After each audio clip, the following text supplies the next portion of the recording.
अस्सलाम वालेकुम। उम्मीद है कि आप सब खैरियत से होंगे।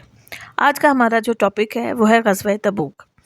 सवाल शुरू करने से पहले आप एक मरतबा सूरत अलम नशरा पढ़ लें ताकि आपको ये सवाल आसानी के साथ याद हो जाए। ग़ज़वा तबूक का जो फर्स्ट पार्ट है वो मैं आपके साथ शेयर कर चुकी हूँ और आज मैं इसका लास्ट पार्ट आपके साथ शेयर कर रही हूँ। सवाल है सख्त आजमाइश का वक्त। मुसलमानों के लिए ये वक्त सख्त आजमाइश का था। गुज़िश्ता साल फसल कम हुई थी और कहत ने सब कुछ तबाह कर दिया था। अब जिहाद का हुक्म हुआ तो फसल बिल्कुल तैयार और पकी हुई थी। मौसम बेइंतहा गर्म था। मुसाफिर की दूरी और रास्ते की दुश्वारी भी परेशान कुन थी। सवारियाँ और सामान की भी शदीद कमी थी। अल्लाह ताला ने कुरान मजीद में ग़ज़वा तबूक को जैशुल असराते यानी मुश्किल की घड़ी वाला ग़ज़वा करार दिया। तबूक से इस्लामी लश्कर की वापसी। मुसलमान मुजाहिदीन 20 दिन यानी 20 डेज तक मकाम तबूक में ठहरे रहे।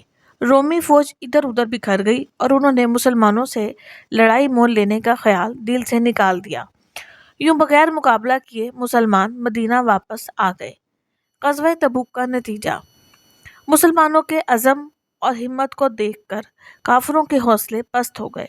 ये देखकर रोम का बादशाह हरकल बहुत मुतासिर हुआ और एला के रईस यूहन्ना ने जजिया देना कबूल किया। तमाम कबाइल ने जजिया देने और हज़रत मोहम्मद सल्लल्लाहु अलैहि वसल्लम के ज़ेरे साया रहने पर आमादगी जाहिर की। ये मुसलमानों की बहुत बड़ी फतह थी। इर्द गिर्द के सरहदी इलाकों के साथ अरब के अंदर और बाहर मुसलमानों की फौजी कुव्वत की धाक बैठ गई। इसका जो पार्ट 1 और पार्ट 2 ये दोनों पार्ट्स मिलाकर आपका एक लॉन्ग क्वेश्चन कंप्लीट होता है।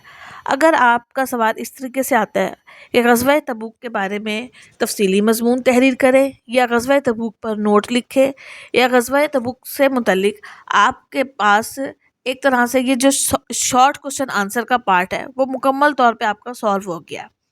ये एक इम्पोर्टेंट क्वेश्चन है, लिहाजा आप इसको अच्छी तरीके से याद कीजिए और मेरे इस चैनल को लाइक कीजिए, शेयर कीजिए, सब्सक्राइब कीजिए।